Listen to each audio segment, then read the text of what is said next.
Well, know, I tend I to. wanted to watch the cryptography one. I send them out. You do? Well, that's all right.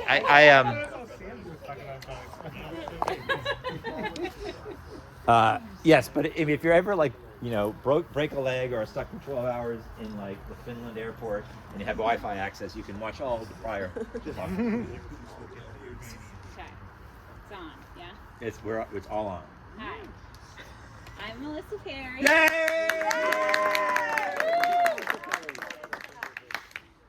And I'm going to talk to you about homeschooling. So, Just say the word. slide man. Okay, all right. This is me and my family. Homeschooling, you'll see, is as I kind of get into it a little bit more, is like super individual. It's kind of the wonderful and terrible thing about it, I think. And so, just so you have like a quick snapshot of who we are, my husband Brian is in there. Say hi, Brian. Hi, There's Brian. Brian does public health research. That's how he and Sam met. And I have been home with our kids, and we have 3 of them. So when Brian and I are both like public school educated all the way, me in LA and in New Hampshire. He was a school teacher for a while. Like, we really loved public school. We wanted our kids to go to like their neighborhood school. But of course, COVID came and like shook up everybody's life a little bit. So when COVID happened, this guy was 1, or like 6 months into like the fall of that year. He was turning 1. My daughter Coley ended up homeschooling for 1st and 2nd grade, and Jake for 4th and 5th grade. So I was a classics major in college, so that just kind of tells you like Nerd. I like old stuff. Like, I like old stuff, and I like really good books and stuff, and I'm also a bit of a Luddite. Like, I like really have been strict with screen time with my kids, and so just positioning that with like Zoom school rolling in, like my kids they would watch like a movie on the weekend was like our screen consumption with my children. And so I have like a rising 1st grader, and I'm thinking in my head, I don't want you like sitting in front of a screen all day. And I know different schools did it sometimes better, sometimes worse, but that was, we had the kind of flexibility of lifestyle at that point where I was like, let's do this a different way. We don't have to do Zoom schooling. I want you to like run around outside most of the day. And so that led us in to homeschooling. So next slide. So if your coworker is like, we're gonna start homeschooling, what do you think? Like, tell me. You're awesome? How do you get that one? How do your kids socialize? Yes, that's it. What else? Religious. Yes, Yeah. absolutely. What else? Anything else? Distrust of public schools. Yeah. They assume you have a distrust of public schools. Yeah. It's like some sort of political move. Yes. Any other thoughts? So super Anti-vaxxer. religious. Huh? Anti-vaxxer. Anti-vaxxer. Oh yeah. Yeah. I was like coaching a kid on Anti-vaxxer. softball or soccer team when I was pregnant. I don't know why I was coaching. It was dumb. I don't know how to play soccer. But I was sitting next to him, and I'm like, he's like, I've never had a shot. This is not at all part of this story. I said, yeah, you have. Like, you got your shots to go to school. And he was like, no, I'm homeschooled. And I was like, I'm pregnant. I'm like, that's cool. I'm like scooting farther away from you and all your germs. Anyway, okay, so yeah, super religious. Like, they're not going to be socialized. That's a huge one. So first reaction, absolutely. These are not my children. These are just poor children on the internet. You search like awkward children. So the socialization piece, I got this like, I know mullets totally. Yeah, mullets have made a comeback. It's true. So the socialization piece is like a huge objection. I was personally like, questioned with that. Now, we were doing it during COVID, so like, that Who was getting objection- socialized, right? That objection is a little bit different during that Homeschoolers were. time period. And then the rigor question is another one that people raised a lot. Like, how much are they gonna get behind? Like, are you gonna be able to teach them enough? So these two I like received personally when we would start to share perhaps that we were gonna homeschool instead. Can you do the next one? And then another one that I think some homeschool parents feel, and you might think, but maybe not say, is that you're not qualified to teach your children. Like, and I have all like respect for teachers. My dad's a teacher, my sister's a teacher, and there are really gifted teachers in the world. But like that insecurity, like, do I know enough? Just for the record, in terms of qualification for homeschool, in the state of North Carolina, you have to have a high school diploma, and then you have to take attendance, and you have to give one standardized test at the end of the year. That's the bar. So you're qualified. Oh, I'm qualified, yeah. I'm hyper qualified. Yeah. Second degree, amazing. Yeah, so the bar is there. Now, I will say, there are states where you don't even have to have a high school diploma. I personally feel like that's a mistake, but also, like, when you're administering your child's education, I think if you're doing it well, you are learning together. Like, there's a lot of stuff that you're teaching your kid that you don't remember. Yeah, you learned it, but you don't remember it now. Like, if I asked you to explain some algebra thing to me now, you'd be like, that was too many years ago, right? So I think a willingness to learn is almost like bigger than the amount of education you've potentially received.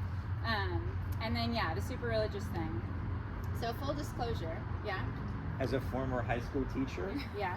the maxim around when you're a new teacher is you just got to stay one chapter ahead of the kids. Yeah. So don't feel like, the professionals have a higher standard. Right? Yeah, and then, like, I mean, a teacher gets, like, moved around grade well, Yeah. Sometimes you're teaching the same thing over and over and you've got it all, but there's other times you're being flexible, yeah. Did anybody say, are you, like, you're so smart and courageous? I would have remembered that.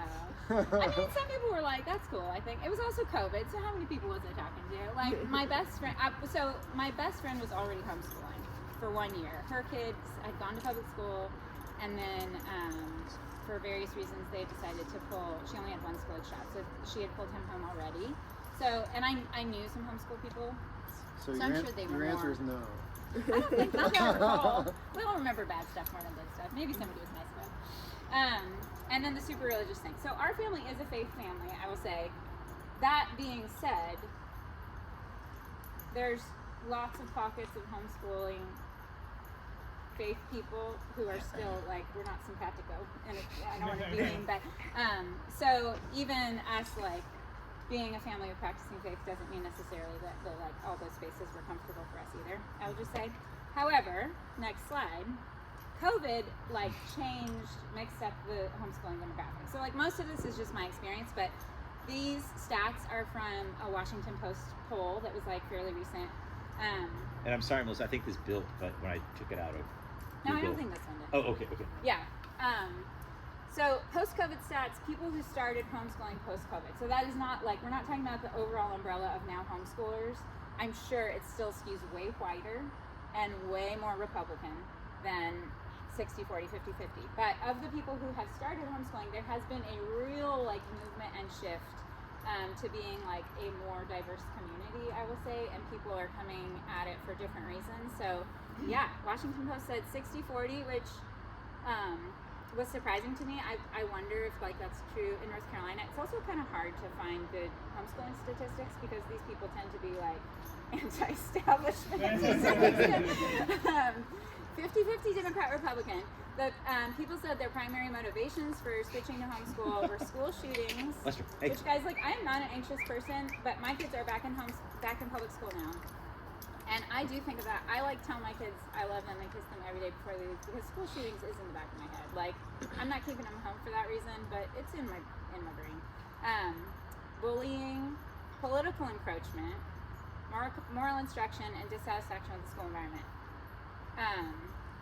It's fairly consistent across income brackets. This one surprised me because I think of it as being like a more middle to upper class phenomenon, but there's a lot of poor rural homeschoolers, I think. And they are less oppositional to public education, like you were saying. So the kind of new movement of homeschoolers are much more willing to, like, mix and match, which I would say is probably where I might plant myself now. Or their kids will, like, take some places, depending on where you are, you can, like, take some classes at your school and do some stuff at home or whatever. There's a little more flexibility. All right, next one. So this one, just really fast, this shows you how homeschooling has, like, blown up.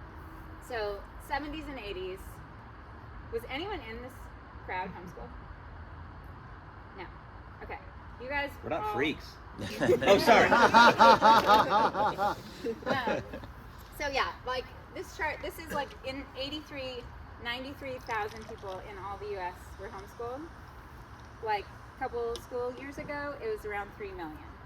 So that's approximately, again, stats are hard with homeschooling, but that's like around 5 or 6% of school-age children now are homeschooled versus like being this very outlying little population of like hyper-conservative Christians, right? All right, next slide. So we decide we're going to do it. We're back in COVID time. And you're like, yeah, we're not going to do the Zoom school. I file my little paper and like, we're a homeschool now. You have to pick a name. I honestly don't remember what I picked. Fireside School. What was it? Fireside School. Oh, Fireside School. Yeah. Fireside School? Yeah. Okay. That's like when I had to Because pick you a like to read by the fire. pedigree name for Because my we golden like, retriever. because we like to read by the Anyway. fire. Yeah. So then you're asking yourself, like, how do I want to do this? And like, what is, this could get, like, you could get real philosophical in your own mind of like, what is the purpose of education, right? I got an email this week from my kids' elementary school. This was EOG week, not the week for me to be talking about homeschool versus public school, because I actually love our elementary school. I think it's fantastic. And the principal was like, this is the week we've been preparing for all year. And I was Oof. like, I know that's true, but that sucks. Like, Yeah. that's not actually, like, I know that's not all it is either. It was just one sentence in an email. But you have to go, like, what are we doing? And how are we doing this thing? So there are lots of philosophies. Many of these exist as institutional schools too, right? Like you see Waldorf Montessori, classical schools, and there's like a Christian classical branch and like an affiliated classical branch of education. The unschooling movement is interesting, you guys. This is like a philosophy of home education where it is like very child-led. So like whatever the kid wants to learn is directing the education. I am like way too much of a rule follower pragmatist to be like, no, like you're gonna learn what I said you were gonna learn because that's what you need to learn. I think this appeals though to two, like, so I know one family that does this, and they're very like entrepreneurial people. It's like, you know, like we're gonna take what we need and you're gonna make your life happen, and like, okay, I don't know, maybe. Did any of you read that book, Uneducated by Tara? What's her name? Yeah, educated. Yeah, Educated? Okay. So she's basically not schooled. She's like, and then she does teach herself when she needs to learn algebra. I'm sure it works out. And then she went to Harvard. Like, she made it happen. Probably other people end up not so learning great. anything. But whatever.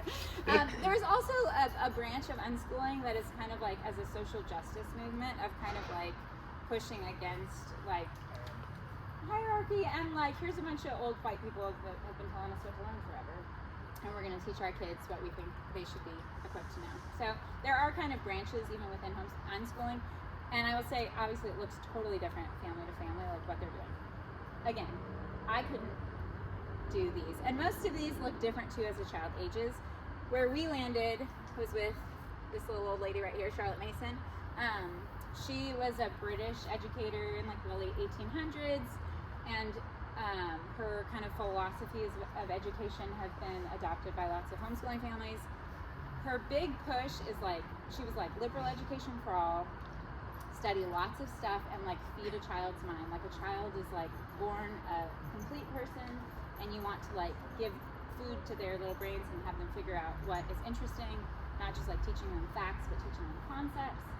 And living books are like her big thing, which is like a book that sparks a child's imagination. I meant to bring one for you guys and like read you a little excerpt so you could see what it's like. But we read all these like history books that were essentially they're like framing facts within narrative, which is way more fun and interesting, right? Like you're not reading textbooks, you're reading like really well-written books about history, and you're learning all kinds of crazy stories that happened back then, and it just makes it more kind of captivating. So next slide.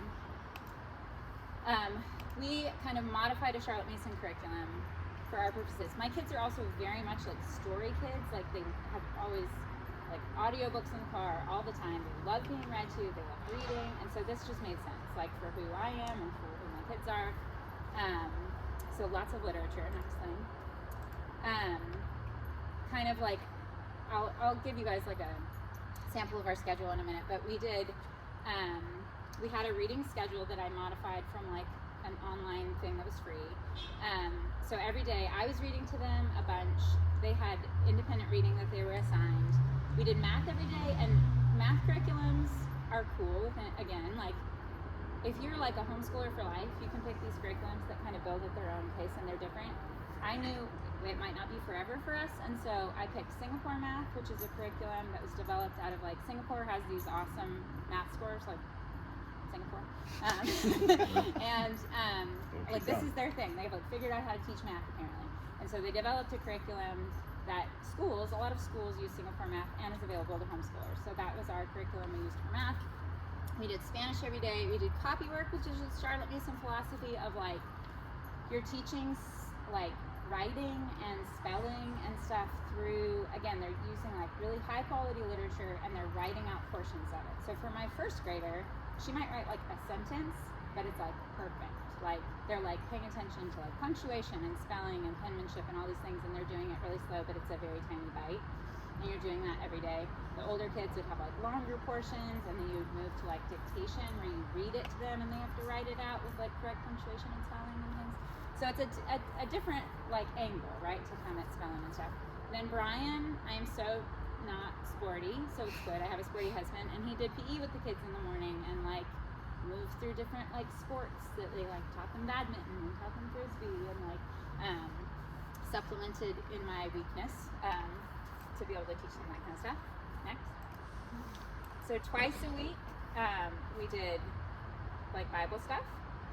We did science and history, so I co-taught with the best friend that was already homeschooling. She did science, and I did history for the kids. I taught them American history, and we started like with like colonization through like just right before World War I. I looked at the school standards.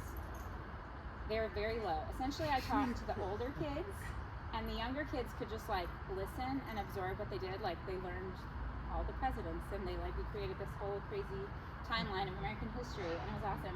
And the little kids were kind of like there for the ride, and the older kids would have to also read like the biography of Frederick Douglass on their own and like do essays about stuff, and like so we're teaching everybody together, but there's kind of like different expectations based on grade level, which is what makes it work in a family setting. And then Brian also taught them geography, and at the end of all their geography, they learned like all the countries in the world. And then Sam took a test. Do you remember this? No. You came to our house. Oh wait, maybe. And I was like, if you can do as well as a very well-traveled grown man, then like we aced it. We made Sam take the test, and my kids took the test, and it was like their percentage. I think they beat you, or it was like around the same. Yeah. Brian had created like a map of like blank with numbers, and they had to like write in the countries. Anyway, so they learned so much geography. It was great. Next one. So then weekly, once a week, Charlotte Mason is very into art stuff. So there was like 2 composers a semester, 2 poets a semester, and 2 artists a semester that we would study. I'll show you kind of like what an artist study looks like in a second, but the composer, it's like we would play, they were like classical composers mostly, and we would like learn about them. NPR has like great resources on different composers. We'd like learn about their life, and then we'd listen to their music. We'd like close our eyes and like imagine what's happening during the song. Like you're just trying to get them to appreciate stuff. It was super fun for poets. The other thing about Charlotte Mason stuff is she's an old white lady, right? And so a lot of the reading lists do skew, unsurprisingly, very old white, sometimes racist literature. And I will say, in teaching history, like it wasn't like heinous books, but there was language used in some of these books that we talked about all the time. And when we were reading stuff, like sometimes reading old books makes your kids like aware. Like, let's listen to the language. Like, how are they describing Native Americans? Like, oh, is that kind of a loaded word? Like, yeah. Like firewater guzzling savages. Not so great. You're like, oh, something's going on here, right? So there is like sometimes you can use old stuff and talk through it, and then we would also use newer stuff and like authors like modern authors, people of color teaching us about history too. Tanya Bolton has a bunch of great history books for kids that we use. So anyway, and the poet and artist study were really easy ways to incorporate like the Charlotte Mason list, again, very white European, but like we don't have to follow that. We can bring in like other people that are awesome. We studied like Phyllis Wheatley, who's super cool, James Weldon Johnson. Anyway, we brought in other people. And then my older son did written narration, which is basically writing once a week, and they did keyboarding and cursive too, weekly. Another Charlotte Mason idea, which is fun, is handicrafts. So you're doing a ton of reading aloud to them, and little kids like to move their bodies, and so we would like sit on the climbing dome, and I'd be reading our history book while they're like upside down, and that's cool. They're still listening. We also learned how to like crochet and knit and finger knitting, and they could like sit there felting, like they would be doing. It was dreamy, you guys. They're like doing these little crafts while we're like reading awesome books. It was so fun. Yeah. So when I started working at FHI and we would have these long conference calls, Yeah. or we do training, with Teresa, like I realized that we would just, like people start doing like these trainings or long conferences, and the first thing I do is hand out Play-Doh and pipe cleaners and stuff like that, and I've discovered, oh my God, you can pay much more attention if your hands are busy. It's like if 50% of your brain is occupied with listening, but 50% of your brain is trying to distract you, you can kind of cut that portion down by having your hands do something, and that lets you focus It's not more. that they're not paying attention. Yeah. Yeah. They just, it actually helps them focus. Absolutely. So we did a bunch of that. Another thing. Oh yeah, and then, so we had the shared teaching. So once a week, like Thursdays, was our science and history day together with that other family. So we were always doing stuff with that other family. And then there were 2 other families we kind of like bubbled with. So the kids had like a weekly play date. So even within COVID, they were actually seeing probably a lot more kids than some other, because we had just kind of this arrangement with families that we were schooling together with. So this is like one snapshot of 1 week that we did. So there was a plan. That's kind of the main thing here. So the like green readings would be like my son Jake, the older one, would have to read. These were his assignments. There's a book called 2 Miserable Presidents. That's hilarious. That's like a modern book that's hilarious about. Which 2?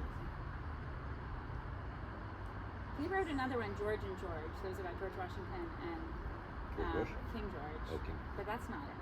Now I can't even remember. That's terrible. This is from like 3 years ago. Facing Frederick is a Frederick Douglass of Courage Undaunted. That was anyway. We had all these like fantastic. We were studying Bach and Botticelli and reading Longfellow and like Age of Fable. We were reading like Greek mythology. Like we were reading really fun stuff. So like me as an adult, I'm not sitting there like, oh, we have to do school. Like this is so boring. I'm like, oh my gosh, I don't remember any of this. This is amazing. Like it was just really fun. Like learning. We were reading good stuff, and so it didn't feel tedious to be doing school. Okay. So this is just like an example for a picture study. So does anyone know what this painting is? No? Huh? No. Oh, I just want to point out that I recognize the style when she showed me the drawing. Okay. Or I recognize the school. You reckon? Yes. Yeah. You know the school. Who knows the school? That's it. Yeah, Hudson River Valley. All right, so this is the Hudson River Valley. So what we would have done in homeschool is we would be learning about the artist who, I can't even read this, oh my God, I should know it because we studied, Robert Duncanson. So this is a guy, 1821 to 1872. He was a 2nd generation Hudson River Valley guy, but he was a black man, and he has all these paintings that have like landmarks from the Underground Railroad, you guys, and they figured this out like 2 years ago. Like he was a free black man, and he was like a very successful painter in his time, but he traveled down into the South from Ohio and stuff down into like where these places were to paint them, because it was like, I'm a successful painter, I'm painting landscapes. But he was like embedding in his paintings landmarks to the Underground Railroad. And only when this one, I think this was somehow part of Biden's inauguration. Like, Really? Yeah. I think that's why it was in the news, so I thought somebody might make it. But anyway, what we would do in homeschooling is we would study this guy and his life a little bit, and then we'd look at like 6 of his paintings over the course of the semester, and we would just, I think the Charlotte Mason approach is to like have the kids look at it and observe it, And then you have them close their eyes, and we all name everything we remember from it. So it's like there were cows in the front, there was a rainbow, I remember there was water, with a big tree in the front, and then you like open your eyes again and look like, oh, what did I miss? What else is there? You're just like, again, essentially teaching like observation and appreciation of fine art that they might not otherwise engage with. And again, also fun for me as a grown-up. Like if you come to a Chautauqua, you like just still learning stuff, and that was what it was for me. It was like we were just still learning together, and it was so fun. Anyway, next slide. So these were my favorite things. Obviously COVID like made everything a slower pace of life, but in general, when you're homeschooling, like my son could take his piano lesson at 10 a.m. instead of like in our evenings being full, and you're eating dinner and rushing off to the sports and whatever. And they had school took, I mean, I schooled more. I think I did have more of like a high bar for like rigor. We have to be learning all the things than a lot of other homeschool families that I still know.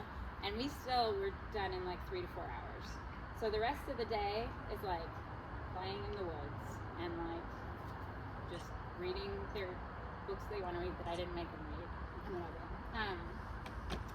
And then there's also more time to just participate in family life. So things like cooking and cleaning and doing chores and stuff. Like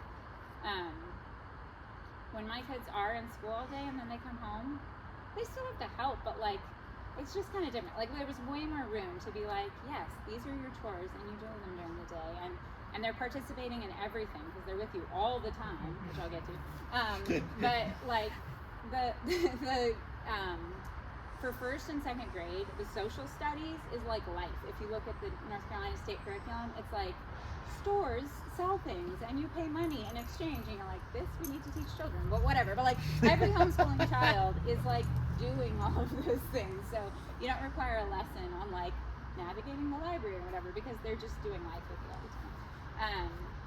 And then the learning together piece, like I said, also when I know everything, like both of us know everything they're learning, we are learning all the time. Like everything is a conversation about, not in an annoying way, but like, you know, like you're sitting at dinner and you're like, oh, Dad, we read this cool thing and we know about it and we can all talk about it together, which was just really fun too.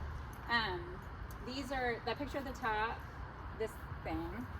This was a history activity we did with that other family where we went to this, so we live in Hillsborough.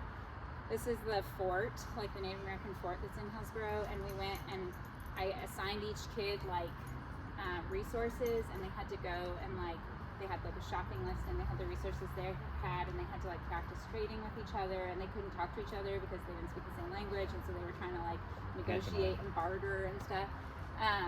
And then there's Brian doing baseball. Yeah, this was a science fair we did with like even more homeschooling families than we schooled with, and all these kids put together these beautiful science projects. And then my friend's neighbor works for the EPA. He's like a scientist at the EPA, and he came over and like talked, you know, through all the projects with the kids, and like gave them all these awesome like jumpsuits that they were putting on. Hopefully not used. This was not used. This was we did a field day like at the end of the year each year with the other families that we played with. So we like played a bunch of games and swam, and anyway, they were together with other kids and they were doing fun stuff. This is just my baby being. What was Wessy's role in homeschooling? He would like, when you were doing your math, he would like steal your pencil and throw it across the house and stuff like that. Yeah.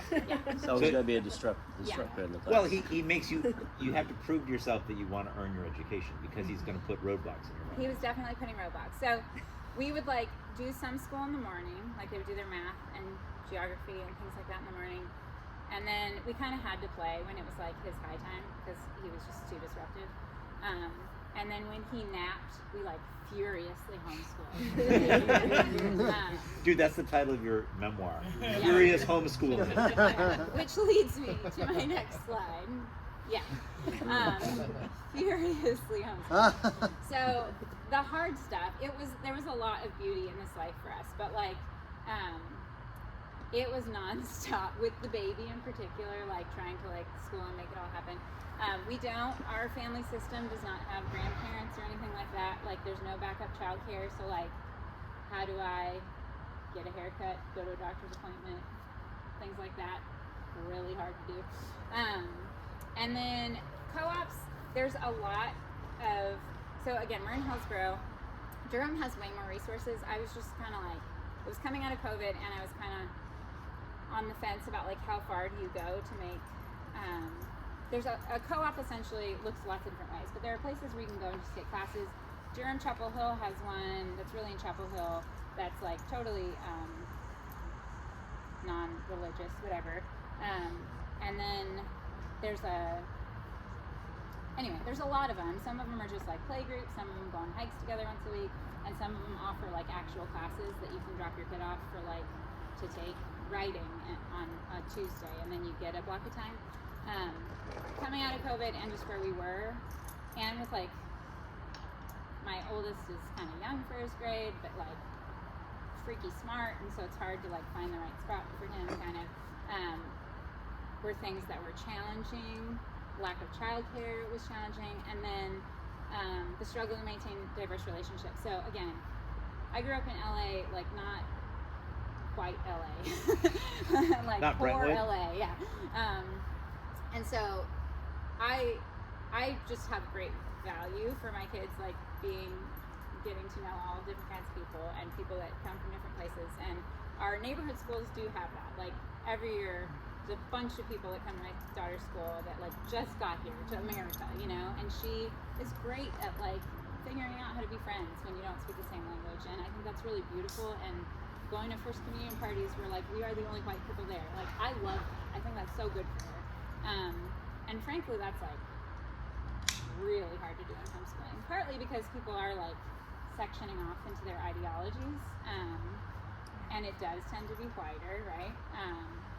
And again, we are like Jesus people, but there's some Christian homeschoolers that are like, there's like a lot of stuff in the church right now that is like nationalistic stuff that I won't all get into, but it's not our jam. And so anyway, it's just I think people do it. I think that you can be super intentional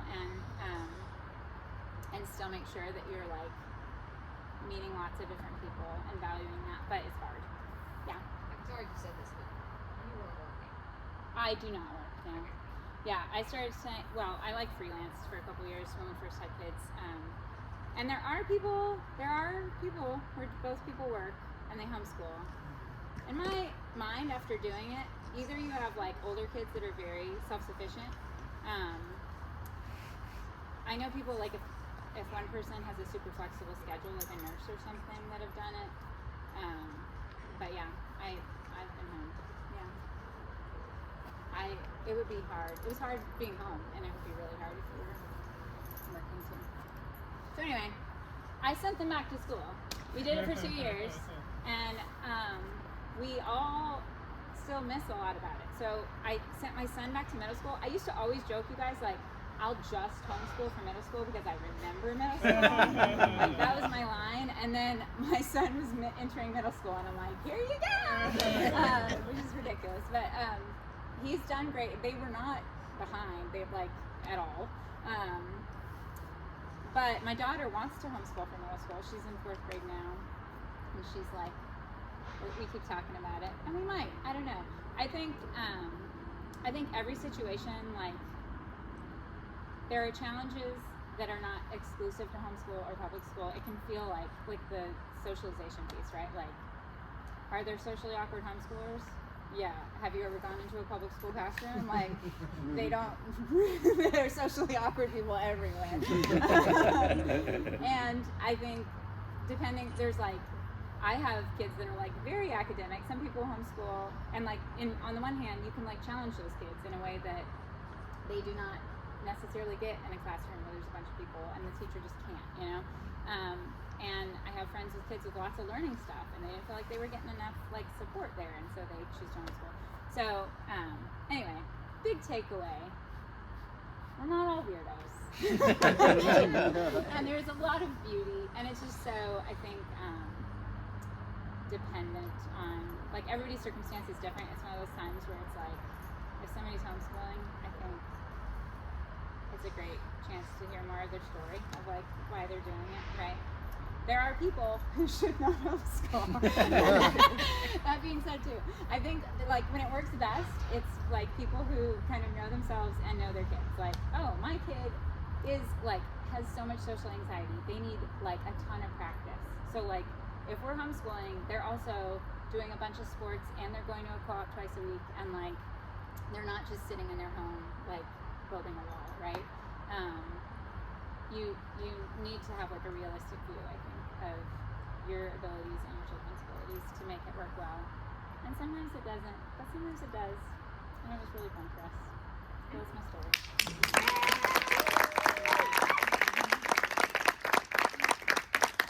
No, you just stay up there. Why? Because there are gonna be questions. Jane's gonna ask. You know Jane's gonna ask a question. She asked me that. You asked another question. No? No question? Yes, Chris. So how conflicted were you after the 2 sort of COVID-ish years and it's the time to think about sending them back? Like how difficult the decision was it? It was super hard, and to tell you how I feel about it still, 2 years back into public school, I still have all this stuff.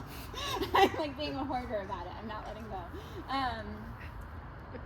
So it didn't feel sustainable, like, to me as a person. Like, I have a really bad hip, you guys. I need to go to PT.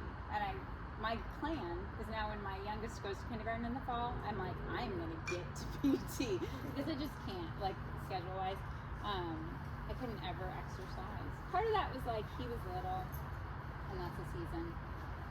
So if we resumed it, like, if my daughter wanted to come home from middle school, it would be a very different, like, family dynamic in terms of the youngest and whatever. I could leave them home while I go to get a haircut, whatever. But it was a super conflicted decision. Yeah.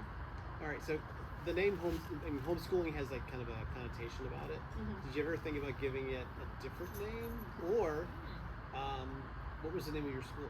If you guys ever talked Brian about said that. it was Fireside School. Fireside School? Fireside.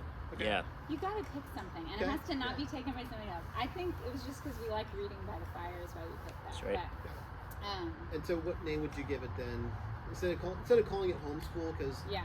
people are gonna judge you when you say homeschool in a conversation, right? So I have a friend who calls it, sometimes she says home education or educating at home. I just don't care that much. I'm going to call it homeschool, and you can judge me, and then we'll talk about it. But, There's outschooling. That's a There you go. website. They're like, you can take classes. Old There's all school. kinds of different philosophies. Yes. So this question will probably say a lot about me as a parent, but how did you get your kids to listen to you as a teacher? Yeah, so no, that depends on the kids so much. Like my kids are generally happy to learn. There was times with math with my daughter was like the only occasional where she doesn't like that learning frustration of uncertainty, and she feels like she should already know everything, which doesn't work right when you're a kid, right? So developing that tolerance in her was the hardest part. But my best friend, for example, the one who was already homeschooling, her son like will not learn from her, and so Is this Cassie, by the way? yeah. Okay. I was not using names. Well, nobody knows who Cassie is but me, so. It's on YouTube, man. Wait, how do you spell her last name? Yeah, her oldest son and her were like big time butting heads, and it got to the point where it was like, I need to value my relationship with you as like I need to be your parent, and that's more important than being your teacher. And so he wanted to go back to public school, and he did for a year, and then he was like, man, I miss homeschool. Oh, wow. And he like came back to homeschool, and now his dad manages his school, even though his dad works full time. He like, because he's older, he can kind of like check in, and otherwise his son works more independently. But yeah, so there's absolutely a dynamic, and I've met other homeschool families where it's like we tried and my kid wouldn't listen to me. I just didn't, my kids didn't happen to have that dynamic most of the time. I think the smartest thing we need to do is break down that dichotomy. Because if I'm a third grade teacher, it's now easy to say, if you have 2 more minutes with your kid related to what I'm teaching, you can do this. Or you can do this in 5 minutes, or you can do this in 10 minutes. So then the parent has a role, and they can talk more through these things. Yeah, the teachers try, I think, I mean, it depends on the teacher. Teachers try and communicate, like, this is what we're learning. Talk about it at home some. In elementary, not at all in middle school. They don't talk to you about anything. But it is so different to, like, try and pull that out of them than when you already know and you're like, yeah, we're talking about this, and it just, like, connects to life. I used to say, like, we're still going to do Spanish because I know you're not going to get Spanish. Like, you get it 15 minutes once a week. Like, nobody's going to learn a language that way. So when they went back, I was like, we are still going to do Spanish. Do we do Spanish? No, we do not. Not at all. Because also, it's just the busy. And I fight against the busy. Like, I'm a chasing slow kind of person, which is also partly why this life probably appeals to me. Yeah.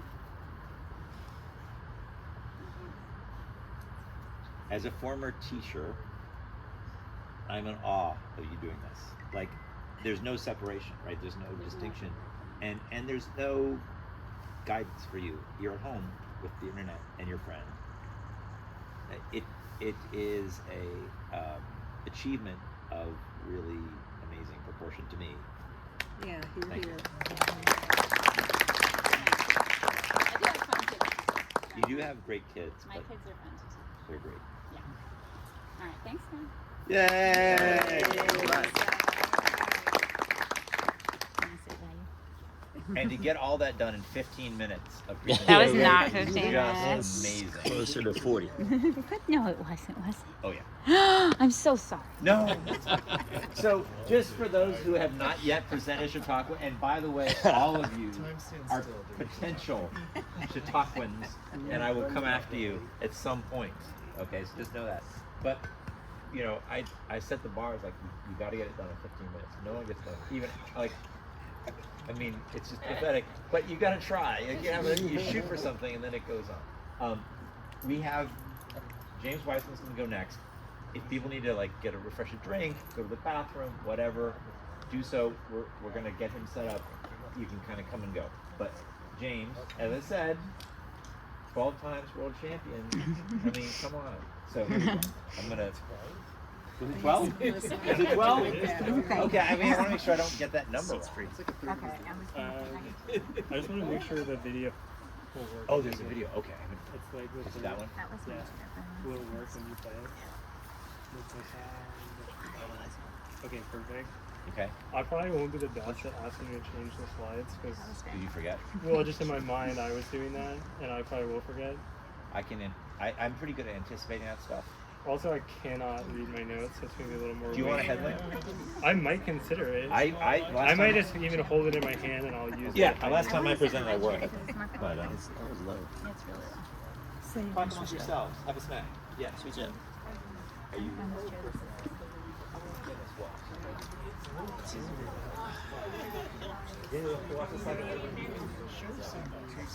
I mean, how much do you like warm up? Hand me your phone. What's up? I realized that when I got here. I did not. You didn't tell them. Did you tell them to go to Dexter and Miss Jones? No, but it's just come in. So, Did you tell them to go no. Because I was upstairs and listening and both. So, I just told them 10 o'clock. Were you still like that? I said yes. You're dead? Yeah. He said, okay, we got it. My turn.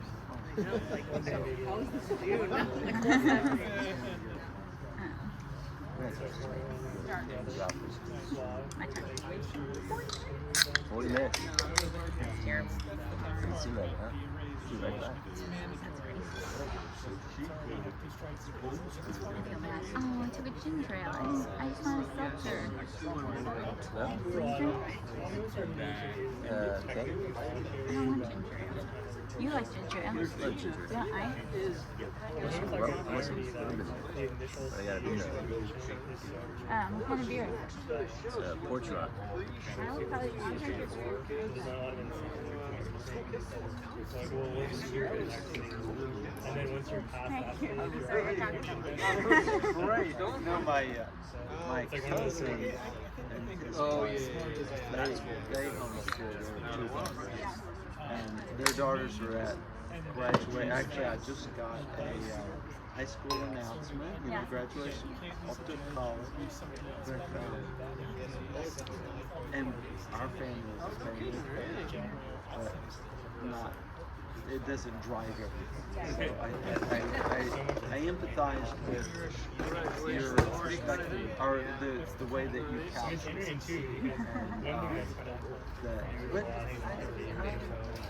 This was helpful because I wasn't completely understanding my cousin. Even if you feel like you're dead in the water. Yeah, this is good. I appreciate what you shared tonight. Both the kids, they're off to, the one graduated last year, and she's off to college, and the younger of the two, she's off to college as well. It's like, first they're off in Texas. and we're like, awesome. They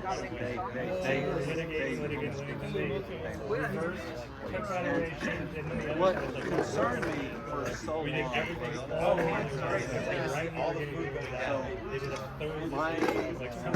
so my cousin, his mom, and my dad moved over here, grew up seemingly in an I grew up in and the law can change. Southern Baptist, So that it's like so I always, but that was the whole case. as I grew up, stepped way away from it, and we'll actually see what happens. Yeah, that ruling was in August, and then we got a 2 over 5 degree, which was hard to get because it was like, wow, because they're you guys can take cousins, it. mom, Although a separate ruling at our second crack at it that changed everything. and my cousin, he kind of pushed away from it. Still grounded in faith, but it's always been this constant tug of war between.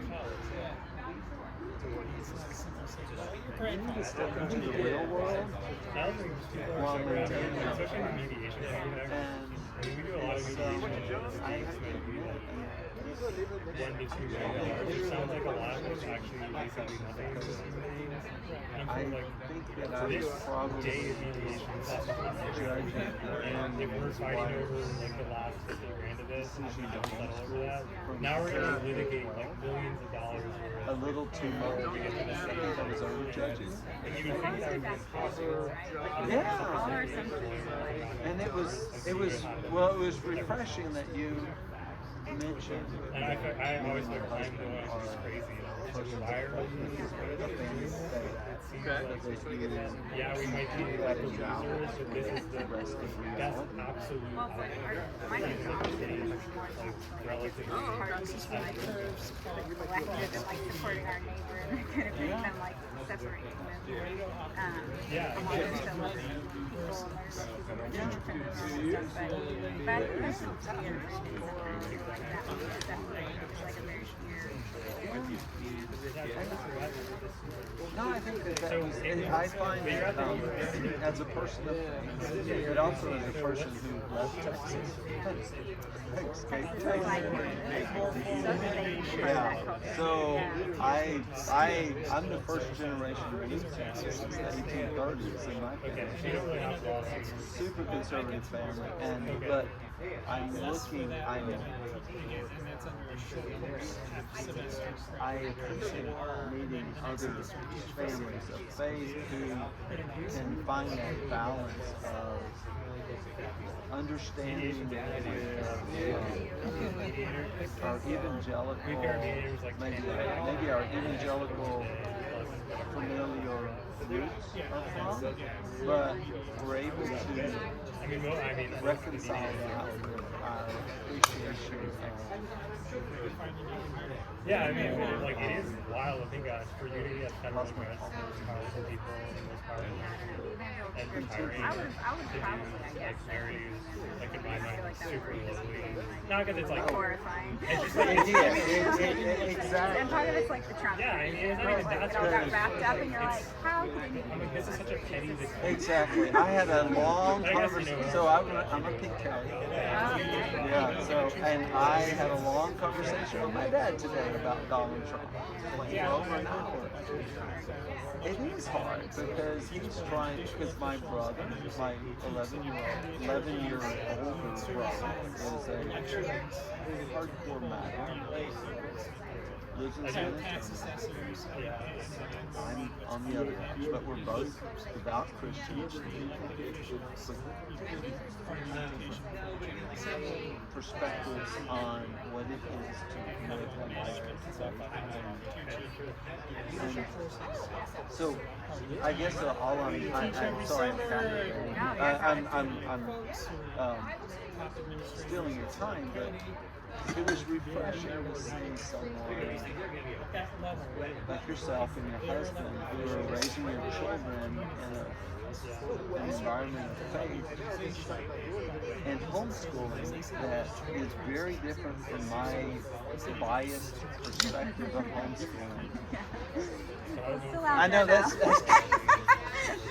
They're still there. I know. It's just that's a long way of getting around to saying I appreciate your position and I appreciate what you and your husband do. Because my wife and I, she's out there marching for the teachers and all this stuff, and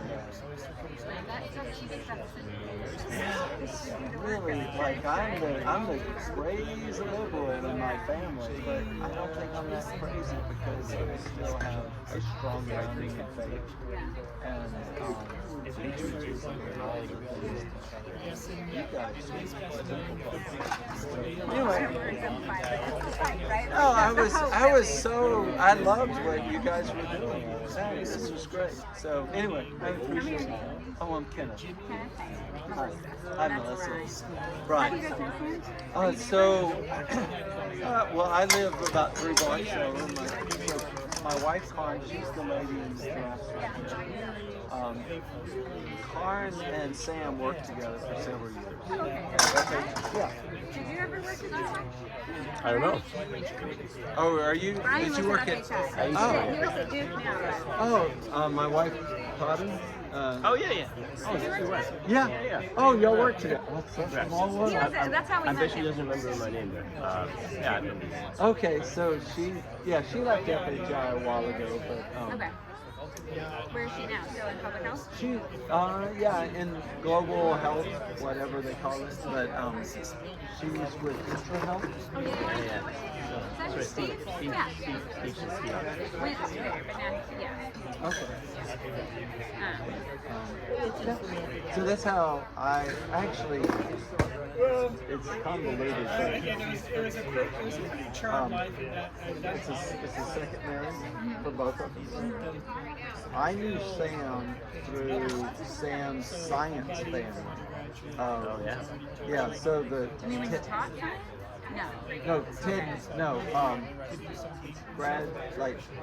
Ted Murphy and you know Ted Murphy?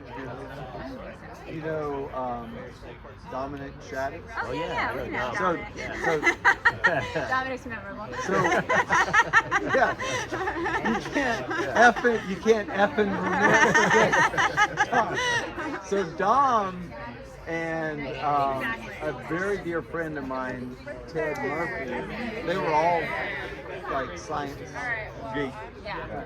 So I became friends with Ted. I was a friend of Ted and Dominic and Carl Whitney and all those. I don't know if y'all know those guys, but anyway, and Sam was part of that circle. Then comes along my divorce, and then comes along Carney, and then lo and behold, oh, she FHI, oh, she's in. And it was like a small, and it was like, yeah, and it was like, yeah.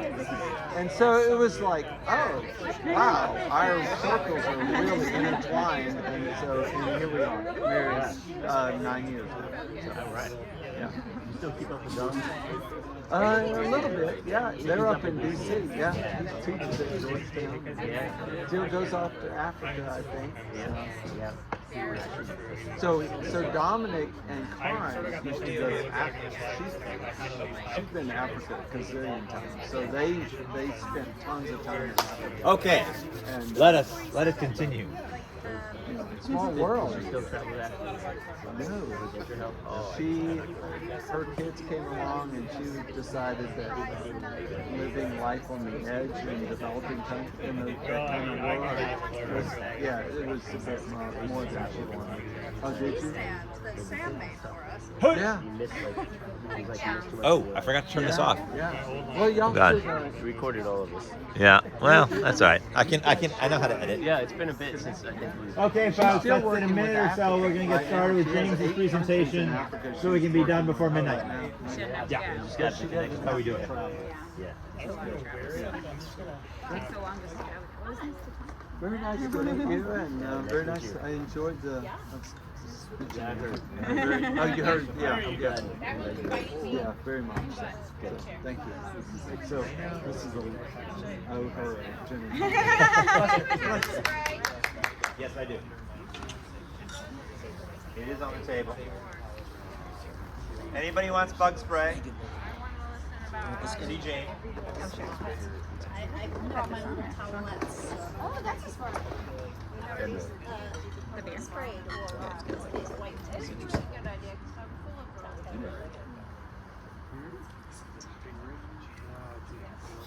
Probably. Yep.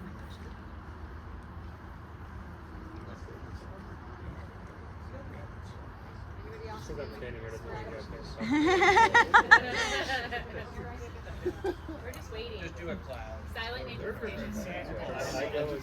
Sam is slowing things down. I think our pedagogy today will be Jesuits. Cross-examination. Not as much as I know about the art of learning. We could do some Montessori, but I don't think you guys will have much luck. Maybe month process. You don't wrap us in the wings.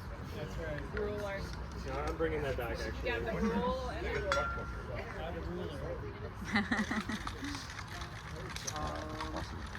Okay, here we go. It's all about my snacks. It's also about James Wiseman. All right. James Wiseman, people. Woo! James, John the Red, David. Who else? Where's Josh? Oh, Josh is inside. Over here. Oh, there he is.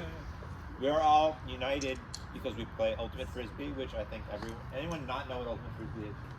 It's okay, don't be afraid. Okay, yeah.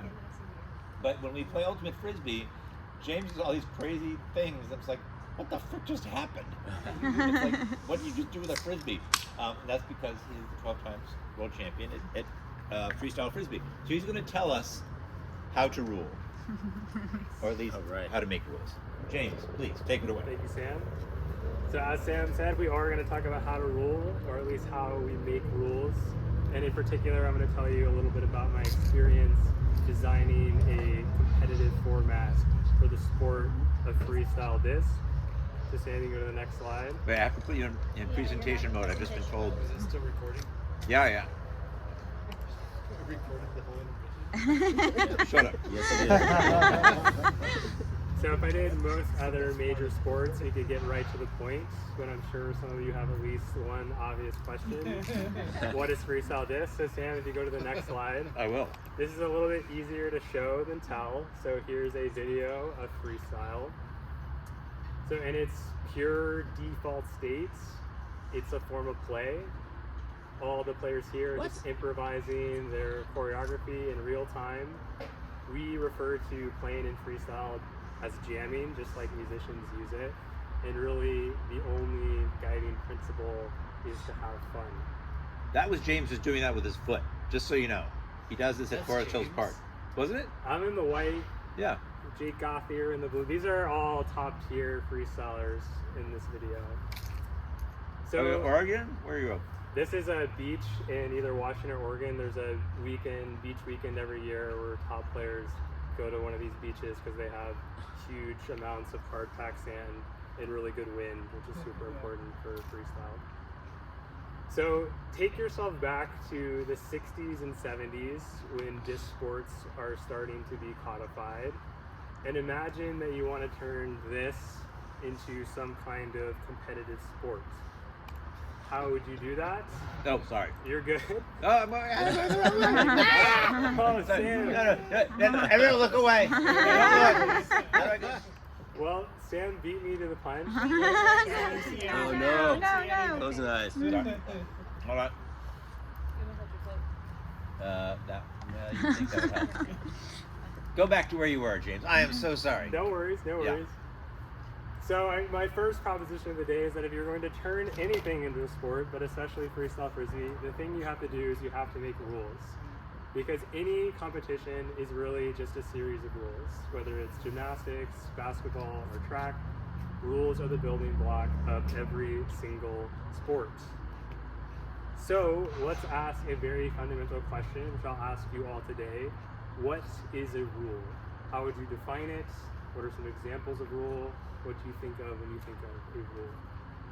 What you can and cannot do. Great. Any other ideas? All right, wow, quiet crowd. We started for Alyssa. Something typically has a consequence. Yeah. Very, Boundary. very, very good. Nice. So Sam, let's go at least 2 more slides, wherever we are now. A competition. So the first thing, go one more. Oh, sorry. Okay, stop here for a minute. The first definition of rule we got was it's sort of like a commandment or a prohibition, which I think is a common lay understanding of a rule. But especially in the law, we have a much broader understanding of rules. And as one of you said, a lot of what rules are about are consequences. So let's go to the next slide.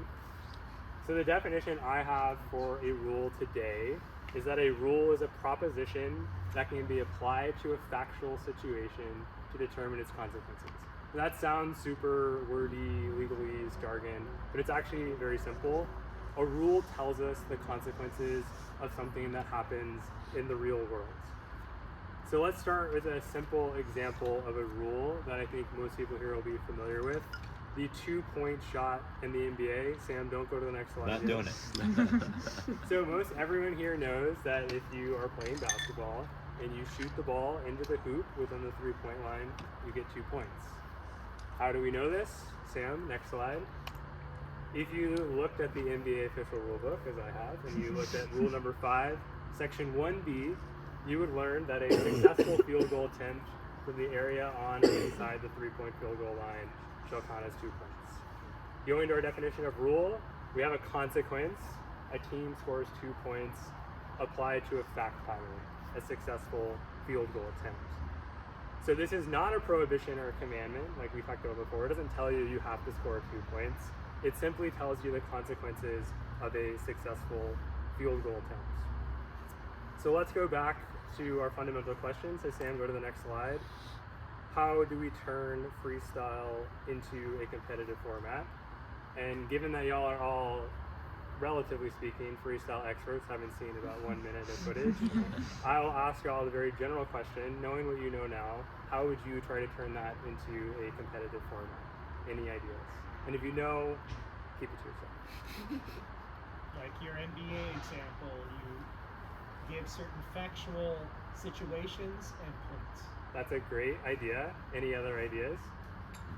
Well, something more specific. If the frisbee hits the ground, that's probably bad. We're definitely going to come back to that. Any other ideas? Keep it moving. Keep it moving. You know what's funny? There's a freestyle podcast, and when I went on it, I said keep it moving, and someone made shirts of it. I thought it was like such a great freestyle motto. Keep it moving. Very nice. Let's go to the next slide, Sam. So I'm actually really impressed with what John said, because when I've been asking people this question in preparation, most people skip many steps ahead, but there's actually some really basic questions you have to ask if you're turning something into a sport before you can even really get to the substance of it. So for instance, should it be a solo sport or a team sport? It's not necessarily obvious in freestyle.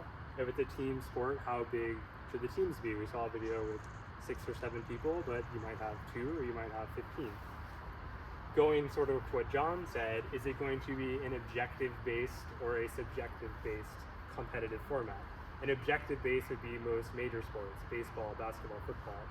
Going to our rule definition, you have predetermined things, like putting the ball in the hoop, that give you points. A subjective system is more like ice skating or gymnastics, where you are simply performing the activity and you're usually being judged on certain subjective categories. And one really key detail is that there's not an obvious correct answer to any of these questions. In fact, there's nothing inherent to freestyle that tells you it should be a solo or a team sport or an objective or subjective sport. But however you decide to answer these questions is extremely important, because it will define the very nature of the competition and will likely also play an important role in who is successful at it and who is not. So this leads me to my next slide and my next proposition, which is to make rules you determine values. So if we want to decide those basic questions we just looked at, I said there's nothing inherent to freestyle that tells us the answer to that, but we can consider our values in freestyle and try to use those values to start setting the boundaries for our competition. So the problem with values, of course, is that everyone has different values and we don't always agree on what those values are. But because Sam said I have to go very, very fast, we're gonna skip ahead, go to the next slide. We're gonna skip 40 years of freestyle history. And I'm gonna give you the basics of freestyle competition. So freestyle competition is a team competition, so it's a team base, where routines of freestyle choreography are judged by a panel of judges assessing their performance in certain categories. Basically, it's ice skating. Teams of 2 or 3 people go out, they perform, depending on the stakes, a pre-choreographed routine to music, and they're judged by a panel of 9 expert judges. So in short, we have team-based, routine-based, subjective scoring. Now, how does this system reflect freestyle values? Well, you saw a video, freestylers, we jam together in groups. We value cooperation, and so it makes a lot of sense that it's a team-based sport rather than a solo sport, although increasingly there's more solo competitions. Freestylers also value creativity, spontaneity, improvisation, and so it makes sense that you would want a subjective scoring system that would give players the freedom to do whatever they want, and they're simply going to be judged on these categories. If it was predetermined objectives, that would really tell you what you have to do to score, and we don't really like to do that in something called freestyle. So determining that freestyle is a team-based, routine, subjective system is really only the beginning, because we also have to figure out how we're actually going to judge this thing. But before we get to that, let's ask another basic question for you all. What is the point of competition? Any takers? Good start. Any other ideas? To distinguish better from worse. I love when people give me the answers I want. Now, of course, you could come up with other values in competition. We say a lot in freestyle, we try to keep the flame of competition alive because it's a great learning opportunity, it's a great way to market our sport. But in essence, I agree with you that the point of a competition is to determine who is the best at something, or at least who is the best at something at a particular moment. So going back to our principle that rules come from values, we have to decide what we value among the best freestylers and the best freestyle and try to figure out from those attributes what are the things that we want to include in our freestyle competition. So I'll take this back to you then, I guess, and I'll ask you, having looked at a tiny bit of freestyle, what are some of the categories you think we should use to assess each team's performance to decide who is the best? Swag. You mean swagger? Yeah, swagger. There was a tournament back in the 70s that had vibes as a category. So swag. We're gonna have to propose that. Any other takers? Flow is a category. Great. Sort of. I like that. Proficiency. Proficiency. I like that. Like tricky things. Tricky. Gymnastics. Any other takers? You said it was to music, so the choreography, the connection to the music. Yes. Sam, you also had a great category when we were practicing the other day. What was your category? Do you remember? Oh, dude. Oh, it was novelty, wasn't it? Novelty. Yeah. Exactly. So again, let's skip ahead Yeah. to where we ended up. Maybe I missed a slide. Oh, this is actually just an example of a freestyle routine. So why don't you play that, and I'll just go ahead and we'll catch up on the slides. And if you What want, you song can was narrate. this? You can Yeah, narrate. we can't hear it. Yeah, can you see it? I mean, you could turn it up. Or do you want to narrate? Oh my gosh. No, Sorry. you can't. Nope, it's okay. It's okay. It's good. Good enough. Yeah. Okay. All I'm right. just gonna sing because we can't have the audio. So how will I know that he really loves me? It's really incredible. So this was a routine from the World Championship in Seattle a few years ago. It's actually very rarely in the U.S. these days because almost all the players live in Europe, South America, or like Japan. But occasionally it comes back to the U.S.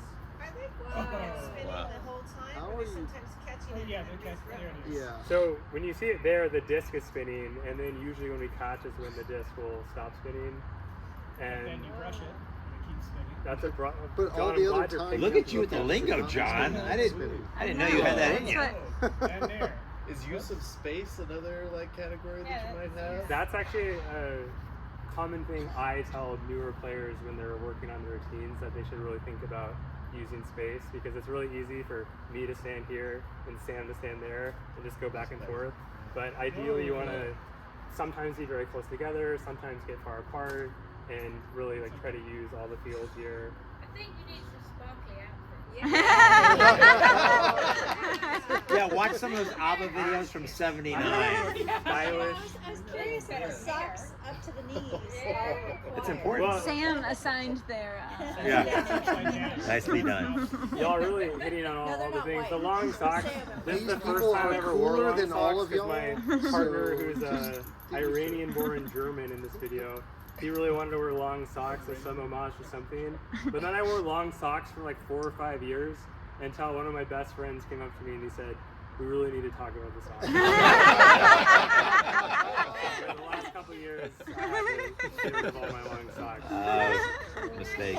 I mean, I have to admit, like, one of my biggest flaws as a human, my mom, every time she sees me, she's like, "You have chicken legs." I'm sorry, I don't know what it is. But the idea that I was really emphasizing that with my socks is kind of a questionable So this decision. is the whole routine? Yeah, this is the whole routine. Is it within a time frame? You have 3 minutes to your routine, which we'll talk a tiny bit about that later. That was a controversial change we made when we changed the judging system, and we'll talk about that, I guess. How did you And find this partner? Yeah. well, freestyle's a tiny sport. It's a very small community, and you kind of everyone knows everybody. Josh almost identified someone I hadn't met, but then we worked it out, and I had played with him like 3 weeks ago, so that was a dud. The only other funny story about it being a small sport, when I was learning how to play, I was practicing at my parents' house, and my dad came up and said, "Oh, I know how to do this." And I thought he was kidding, and he took the disc and started doing stuff like this. What? And it turns out, independent of any of my involvement in freestyle, when he was in college, he took a semester in Hawaii, and instead of going to class, he freestyled. So Whoa. I needed any It's in your evidence that genes, bro. genes are everything. Genetic, yeah. Yeah, Whoa! that's called a body roll. Okay, Is this set to music? it is set to music. I thought the How music will I would be. know And that there he he goes. really loves me? All right, so Sam, let's go to the next I'm slide. asking you Wait, because when- you when and know where was about that one? these things. That was in Seattle in Seattle. 2019. Like Okay. last year was in Medellin, Colombia. The year before that was in Milan, Italy. I've been to Israel, Prague. It's in Warsaw this year. All right. I'll ask my friend if he was in Seattle in 2019. I doubt it. Is this only a male-only sport? No, there's actually 4 main divisions. There's a women's and a mixed division. Although there is an interesting conversation right now about whether we're keeping gender divisions or trying to find alternative solutions to that.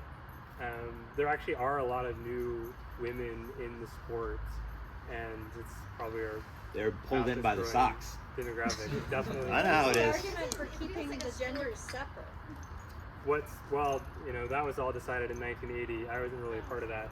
I mean, this could be a whole nother conversation that I would be far from the expert to discuss, but I think when there's been conversations about this in freestyle.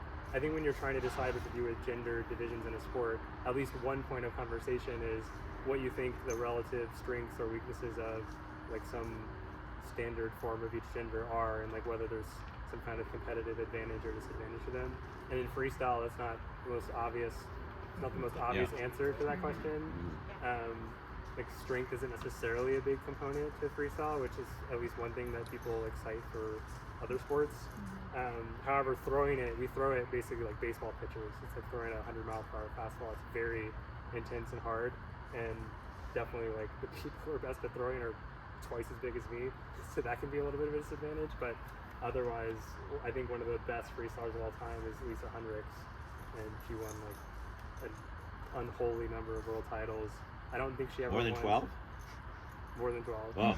I don't think she ever won in the open division, but she easily could have. And there was at least one female player, Gina Sample, who was recently inducted into the Hall of Fame, who did win an open pairs title, and she was what I would call the carry on that team. Like she was the strong player, which is super incredible. Anyways, quite a divergence. Let's go at least one more slide. Okay, so we're brainstorming categories that we could use to judge freestyle, and I said I was going to skip ahead and tell you what we use, and these are the categories that were set in the 70s or 80s when freestyle competition first started getting codified, and they are difficulty, artistry, variety, and execution, which all are what they sound like. Difficulty, how hard the combos. Artistry, that would include choreography. It also includes flow. I think, and this might have been partially my responsibility, I think we got rid of flow because nobody knew what it meant, but we'll talk a little bit about that. Variety, like the breadth and depth of skill that you show, and execution, how clean, but also how many times you drop it. Do the judges know the routines that the teams are going to do, or is there, and I assume every team is not expected to do the same routine? So that's a great question. In general, I'd say by the time you're at the finals of a big tournament, the judges will have seen the routines from prior rounds and will have a sense of them. But for instance, this year, I don't know if anyone's ever done this before, but me and my mixed partner, we built 2 routines, and we did one in the semis and one in the finals, with the hope that the finals routine would have a more surprise effect because no one had seen it before.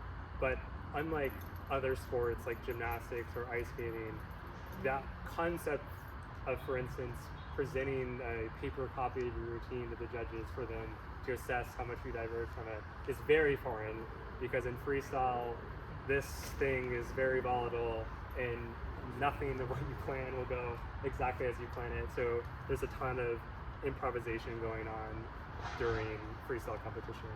But that's a great question. Okay, so looking at these categories, one thing I want to say right off the bat is, again, like we had before, there's nothing inherently right about this. It's not necessarily correct that we judge difficulty, artistry, execution, etc. You could imagine a bunch of other categories, as we did. I think novelty would be a great category to include. You could imagine risk-taking, improvisation, any number of things that you could add that would be completely legitimate categories. At the same time, I could imagine taking some of these away. Like variety. Is it obvious that a freestyler who has higher variety is better? Maybe. But is like a dish you have better because it has more ingredients? Or are the Beatles worse musicians because they generally only played pop music? Probably not. But also, if the Beatles had a #1 jazz fusion record, that would be really impressive. So, again, like all of this comes from our values. So we're really just deciding from our values what we think should be the right categories, but not everyone is going to agree on what those categories or values should be. So I like to say is when you think about rules in general, you know, at best our rules are going to reflect a general consensus on what our values are, but at worst they're going to reflect the values of the people who make and enforce our rules. So although I may not totally agree with these values, these are the rules that were set in 1979, and I'm still more or less bound by them. Okay, let's go to the next slide. Hopefully I know what it is. Awesome. These are all AI generated, by the way. I would just tell ChatGPT what I was talking about. This is some kind of bear arms situation here. There were no bears at the Constitutional. It hasn't been proven. According to AI, that's the consensus among the majority. Okay. Just getting back on track. Now that we have our competitive format I'm sure they routine. found one another unbearable from time to time. So we have our basics, routine-based team subjective scoring. Then we have our categories, execution, difficulty, artistry, and variety. But now we get to the hard part. Because as hard as it is to design, or like to determine our values to start making the rules, actually designing the rule itself turns out to be very difficult too. And this is where I come in all this. So in 2018, the governing body of Freestyle Disc, the Freestyle Players Association, or FPA, decided that it was going to modernize its competitive system. And so they put together an international panel of experts. And for whatever reason, they put me on that panel. Why would you do that? Well, as Sam said, I'm a freestyler, but I'm also a lawyer. And it turns out being a lawyer is a really handy thing to be when you're trying to put together rules for a competitive system. Turns out it's also super annoying from your other panelists when they are tired of you bringing up 18th century Supreme Court law and explaining the reasoning, but I think we all came out the better for it. Okay, and I'm going to tell you at least a couple of the many, terrible, life-changing, never forget experiences of what went wrong when we were changing the judging system. But one quick aside about it is we were generally bound by our 4 categories and our basic team-based, routine-based system, but we were implementing new rules within those categories. So as long as there was execution, variety, artistry, and difficulty, we were kind of free to do what we wanted. Although this is being recorded, so if any people who voted in 2018 to modernize the new judging system, don't take what I say as gospel about what we did or did not change. Okay, so my next proposition for today, go to the next slide, which I sort of hinted at, is rules are very hard to make. So let's go back to our 2-point shot in basketball to get a sense for this. So Sam, take me to the next slide. We saw earlier that a successful field goal attempt from the area on or inside the 3-point field goal line shall count as 2 points. I said before that as a rule, we have a consequence, 2 points, for a fact pattern, a successful field goal attempt. But there's a little bit left uncertain here. So looking at just this sentence and reading it, what part of this sentence do we need to understand to recognize how this rule operates? The area. What does it mean to be on or inside? Where is the 3-point line? Wow, that's way more than I thought. I'm going to focus on successful field goal attempt, but you are right, we would need to know where the 3-point field goal line is. And I'll tell you that if you go in the NBA rulebook, they have diagrams of the court, and they identify all the parts of it, and they explain where the 3-point line is and what it should look like and how it operates. But what we really need to know is what a successful field goal attempt is, because that's the thing that triggers our 2 points in fairness along with the 3-point field goal line. So let's go to the next slide. Because if we're going to know how to look at a successful field goal attempt, there's going to be a rule for that. So Sam, one more slide. Bam. So Rule 4, Section 11 of the NBA rulebook. You may wonder how you can get so deep in the rulebook before you even know what a field goal is. We have a definition of field goal attempt, and it begins, a field goal attempt is a player's attempt to shoot the ball into his basket for a field goal. This is the NBA rule, so I'll give them his. So Sam, go to the next slide. We're going to break this down. Sure. Why not? Let's go there. The field goal attempt is a player's attempt for a field goal. What's the problem here? I heard it. Self-defining. Did someone say tautology? Yes, it's circular Philip logic. A field goal attempt is a player's attempt at a field goal. That's not doing a lot of work here. But there's one thing we learned from this definition, is that a field goal involves shooting. And I'm guessing that the NBA had some pretty smart lawyers who wrote this rule book. Yeah. And I bet you if we read on, we're going to learn more about shooting. So let's go to the next sentence in the rule. The act of shooting, great start, starts when, in the official's judgment, the player has started his shooting motion and continues until the shooting motion ceases and returns to normal purposes. I'm so glad you're laughing. When you tell people I'm going to do a deep rule analysis, they don't always get fired up. So let's break this one down. Well, of course, we have a little bit more tautology. The act of shooting is a shooting motion. We do have that the shooting motion is based on the official's judgment, but we have no criteria for how the official is going to exercise that judgment or what the official will actually be looking at. We also have a concept of the normal floor position, which is not defined here or anywhere else in the NBA rulebook. How would you know that, James? That it's Because not... I read all 75 pages. I knew it! Loser! Because I am a good lawyer, and good lawyers always keep reading. Although there's probably some NBA rule expert who will see this and come back at me.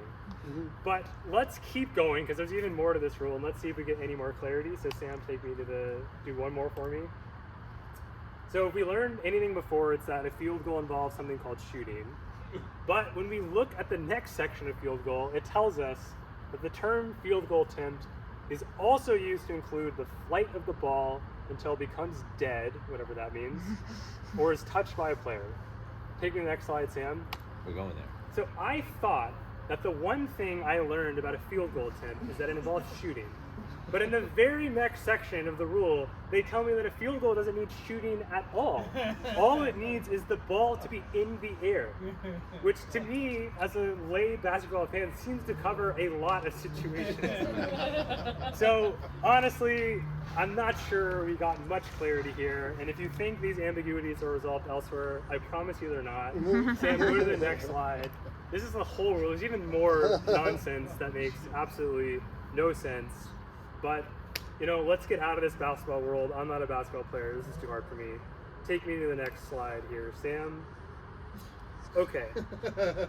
I'm going to give us a basic freestyle rule, which is that players receive an execution deduction for every drop. So again, going to our definition of a rule, we have a consequence, an execution deduction. And to keep things simple today, I'll tell you that it's about a 1 point deduction from your total score. And we have a fact pattern, a drop. So kind of what I asked before, to give you guys a little hint. What is the thing in this sentence that we need to understand to know how this rule operates? The thing in bold, maybe? The thing in bold. What is a drop? And you know, before we go there, I'll say one more thing about this, which is I also say rules come from values. One value you can imagine freestylers have, just as every freestyle player, or just as every frisbee player who's not a disc golfer agrees, catching is better than dropping. We like to catch it, and so it makes sense that we have this rule. But before I ask you all to give me some working definitions of what a drop is, I have a slightly different question, which is, if you were tasked with coming up with a definition of a drop, how would you begin the process of formulating that definition? What would you do to kind of prepare yourself to craft the perfect definition of a drop? I would want to know how often the disc intentionally touches the floor or ground. I think you're getting towards a definition of a drop. Like how did you decide that should be a definition? Visualize? That's right. Like I would want to like watch routines and see like, do people touch it to the floor intentionally? You want to watch routines. John said we would look at common examples. Yeah. So take me to the next slide. Well, take me one more. Okay. Rules reflect or should reflect the real world. So if I want to come up with a definition of drop, that means I have some concept of a drop. Where does that concept come from? The real world. Every freestyler in the world has some idea of what a drop is. And they've gotten that from living in the real world, sometimes catching it and sometimes dropping it. So if we want to come up with a definition of a drop, or really anything, we should look at the real world and try to come up with the principles that unify the thing that we call drop. and use those principles to come up with some kind of working definition. So of course this means that I need to show you a video of some drops so we can get an idea of drops. So Sam, why don't you play this video? Oh, I will. And this video has a special place in my heart because these are all drops that I committed in a major or world championship, and I lost each one of these rounds by less than half a point, which means that but for each one of these drops, I would have won another world or major title. That one really hurt. Whew, lost that one by 0.1. That was brutal. Ouch. So, having seen this video, now I'll take it to you all. Can you give me some working definitions of drop that we can start tinkering with? When the frisbee hits the floor. I don't want any more answers. Go to the next slide. Let's start with definition number 1. This hits the ground. That's a great start because if we look at the video of all the drops, all of them shared something in common, which is that the disc hit the ground. And one thing that is really beautiful about this definition of a drop is that it is so easy to administer. I could get ChatGPT to watch routines of freestyle and it could identify the drops. But is there anything that could go wrong with this drop? And here will be the very brief demonstration portion of this presentation. And I hope that I can do it in the night, very cold. We have a definition of disc hits the ground as a drop, but what happens if I do what's called a flawed catch in freestyle, and this happens? Oh man, I hope That could be great. what happened though? It did hit the ground. I caught it and it hit the ground. Now, ultimate players might quibble with this, but every freestyle on the planet would call what I just did a catch. And yet, our definition we just came up with did not work because it called that a drop. So this definition of a drop isn't going to quite work, but I'm going to give us a little cheat code and let's add something to Let's this amend it. that Let's I amend think it, will bro. fix the problem. So go to the next slide. The disc hits the ground unless it's in my hands. What could go wrong here? This Nothing. seems great. You got it. We Nailed looked at it. all the videos before, they all hit the ground, they're all out of my hands. The only problem we identified with the catch I just did is that it was in my hands. So what if I do this? This one I'm not sure we'll be able to do. What if I do this? Wow. What happened there? You intentionally put it on the ground. And yet, no freestyler would call that a drop. They would all call it a catch, and yet we've triggered my definition of a drop. So this one's gonna not work either. Now you brought up the concept of intention, which we'll come back to, but let's go one more slide over to try another qualifier. The disc hits the ground unless it's in the player's hands and it stops spinning. The only problem with my last example is that I put it on the ground, but then I took it back up before it ran out of spin and continued my combination. So in theory, this definition should cover all the situations I looked at and correctly categorize a catch and a drop. I can't imagine what would go wrong here.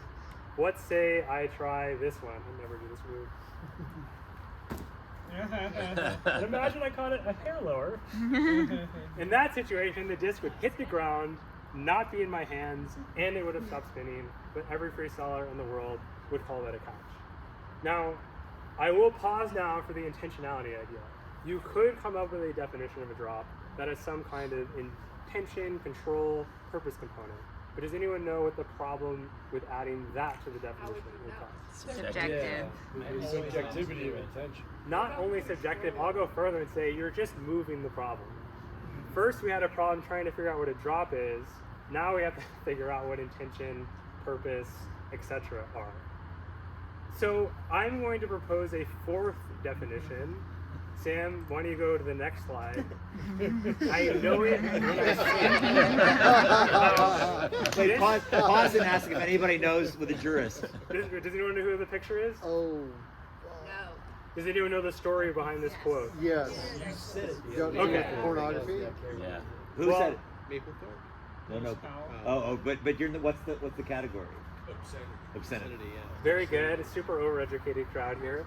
So this may seem very unrule-like, but this is the rule articulated by Supreme Court Justice Potter Stewart in a seminal Supreme Court case No pun intended. about obscenity.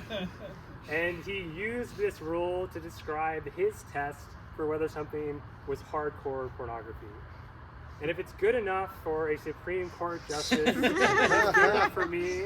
And this is, in fact, pretty close to the rule we have today for execution in freestyle frisbee.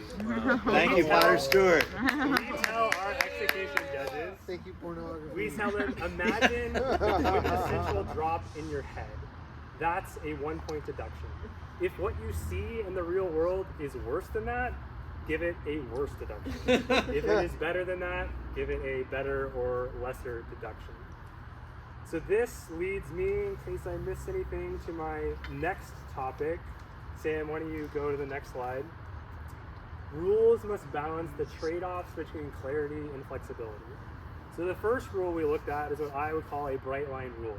The disc hits the ground. But there are other types of rules that are more like flexible standards. That's what the I know it when I see it rule was. And this trade-off between bright line rules and flexible standards is a source of much debate and theorizing in the legal world, and it turns out it was particularly useful when designing a new freestyle judging system. So whenever you're making any kind of rule, you have to decide where on this spectrum you want to place it. And one of my themes today has obviously been there is no right answer. What you want to do in terms of having a bright line rule or a flexible standard depends entirely on the situation. I think it is appropriate in a sport like freestyle frisbee to have lots of flexible standards because it's freestyle, anything can happen, and it's very hard to make bright line rules that will cover all fact patterns. But in real life, there's a lot more to talk about. Let's go to the next slide. So when people talk about the rules versus standard debate, which is a little confusing because I say they're all rules, this is kind of like uppercase bright line rules and uppercase flexible standards, is there are pros and cons to each. So rules tend to be simple to administer, predictable, less prone to bias, but they're also inflexible, potential for cliff effects, and risk of over and under inclusivity, which we'll talk a little bit about. So the best example of a rule is the drinking age. You have to be 21 to drink. That is very easy to administer. You just have to look at somebody's ID. It's extremely predictable. You know the day that you're 21, you're allowed to drink. It's less prone to bias in the sense that I can't use a drinking age rule as a pretext for some other form of discrimination. If your ID says 21, I have to serve you. But it's very inflexible. There might be situations where we think it should be appropriate for someone younger to drink or inappropriate for someone older to drink. So the example I like to use is we obviously think soldiers are mature enough to take risk, life or death risk situations. We expose them to great emotional and bodily harm, and yet until they are 21, they are not allowed to take a sip of alcohol. There's also potential for cliff effects. So if you walk into a bar and you are 20 years, 364 days, and 23 hours old, and they serve you, they could get in trouble. But an hour later, you can drink yourself to death at the bar, and it's no big deal. And of course, kind of going back to the inflexibility, they are usually over and under inclusive.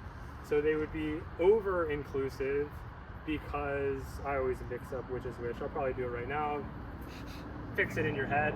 They're over-inclusive to the extent a soldier doesn't get to drink, even though they might be mature enough and subject to other risks, but they might be under-inclusive in terms of allowing some, old alcoholic who is neither mature nor healthy enough to drink, but because it's a rule and it's simple, they get to drink. So let's go to the next slide and talk about standards. So these are generally the inverse of rules. They're adaptable. They're more fair in terms of not being over or under inclusive. They're not subject to cliff effects, but they are unpredictable, prone to bias, and difficult to administer. So let's talk about a quintessential example of a standard, the negligence standard. So I'm going to simplify a little bit here, but all of us here, whether we know it or not, are subject to a lowercase rule, which is if we are negligent, and we hurt somebody from our negligence, we may be held liable for the harm we caused. But what does it mean to be negligent? We are negligent when we fail to act reasonably. That reasonable part is a very flexible standard. It is adaptable. You tell me what you want to do, I'll tell you if it's reasonable or not. It is sort of by definition fair. It's only over or under inclusive to the extent I interpret it one way or another, but as a first principle, it is inherently fair. There's no cliff effect.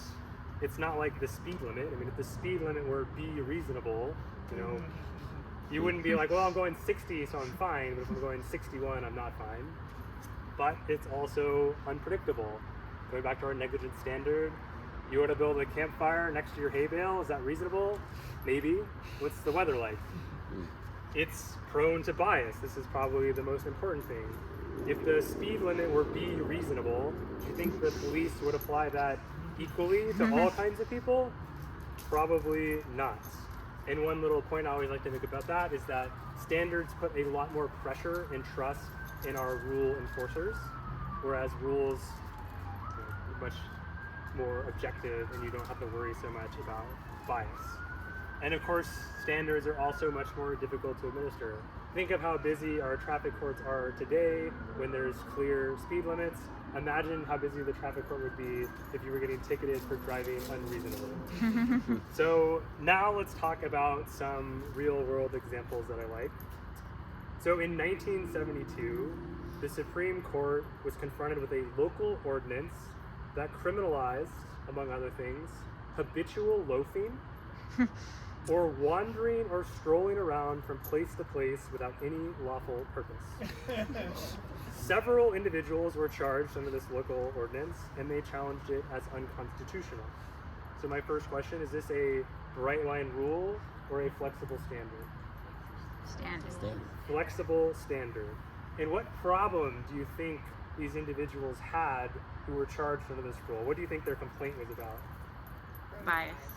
Prone to bias. That's great, but I'm going to go even further, which is nobody knows what habitual loafing is. They argued, and the Supreme Court agreed, that the ordinance was so vague that it was unenforceable. It left individuals completely unable to ascertain what was prohibited and what was not, and it had all the problems of a flexible standard. It was unpredictable. No one knows what habitual loafing means. It is very prone to bias. You can imagine what kind of people were charged under this ordinance and what kind of people were not.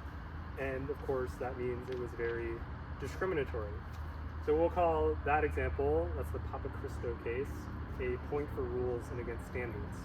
But let's take another example. There's a very old law in this country, it's existed for a long time, that makes it a crime to knowingly and willfully obstruct or retard the passage of mail or any mail carrier. Makes a lot of sense. We have this incredible post system. It's a wonder of the world, especially back then. And we said, hey, don't F with this. Just leave it alone. And way back in the 1800s, a man named Kirby unquestionably, willfully obstructed the passage of mail. How did he do it? He boarded the mail carrier's steamboat, seized him, probably cuffed him, probably beat him up a little bit, ripped him off the boat, took him away. That mail carrier did not deliver the mail that day. Rule or standard, clear-cut case. Kirby violated the law. He obstructed the mail. Plain and simple.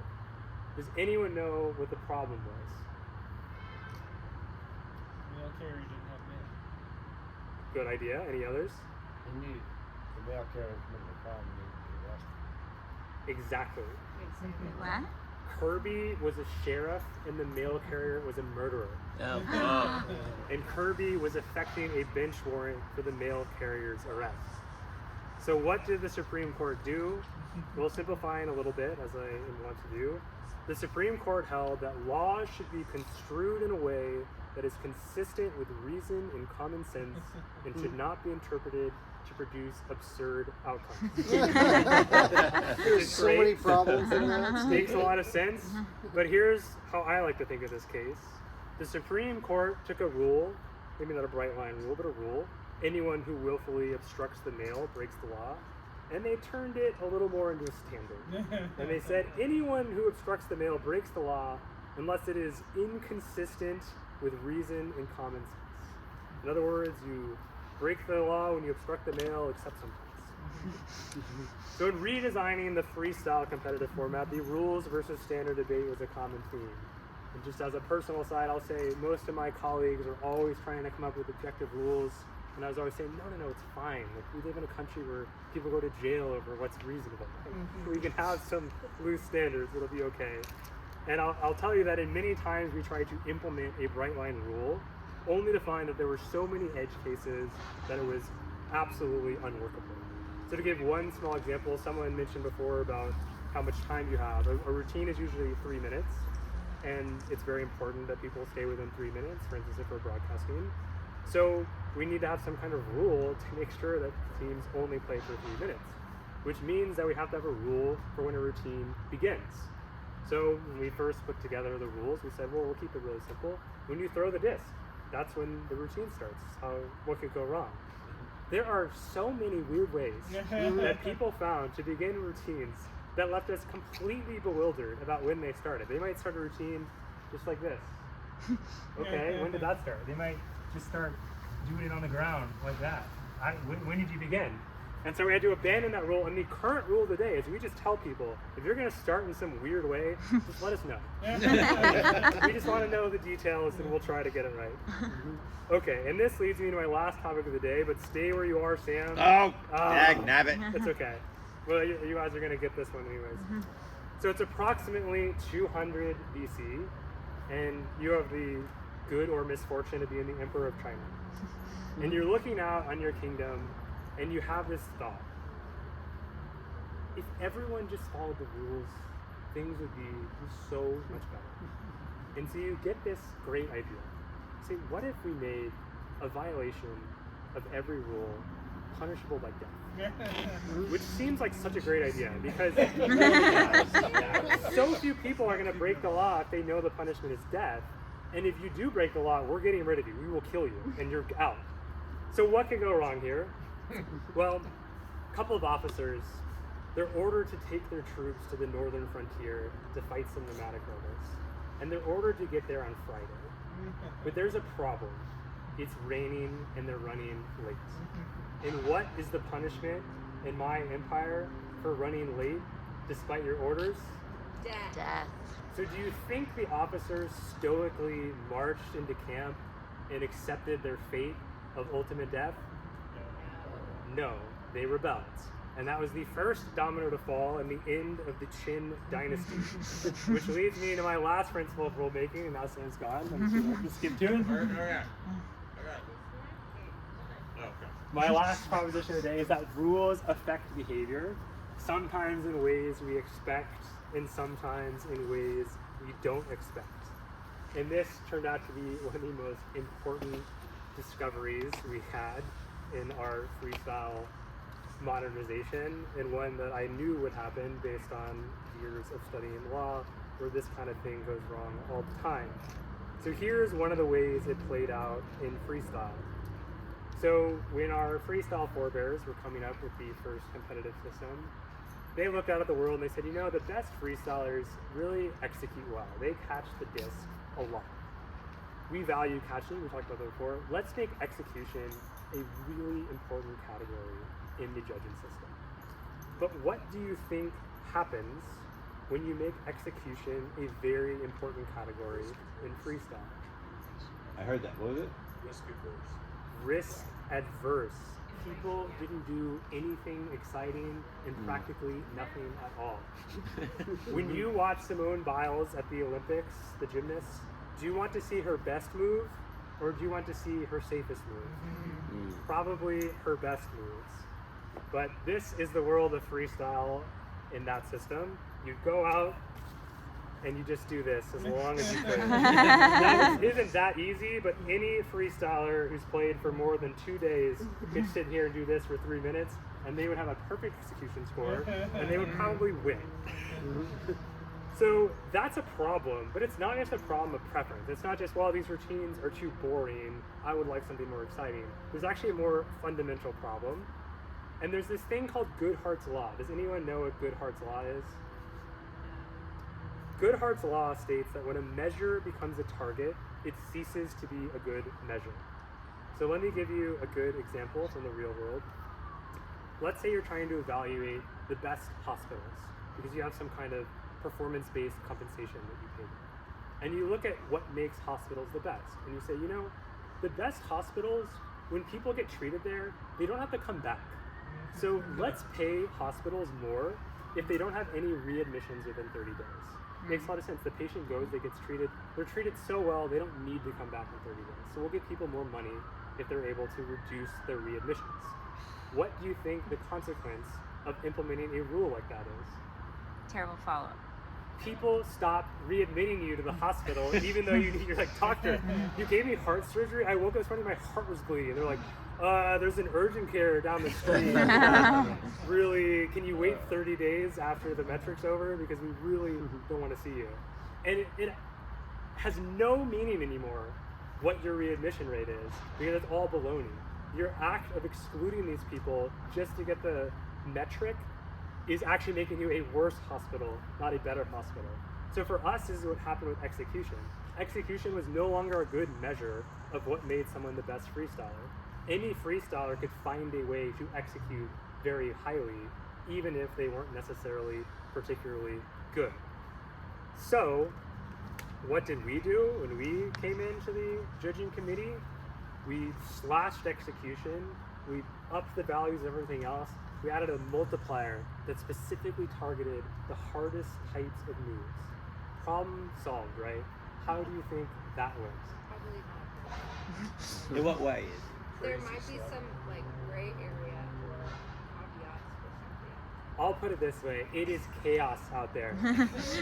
Before 2020, under the old system, in all the world titles I have, I probably dropped it between 0 and 3 times.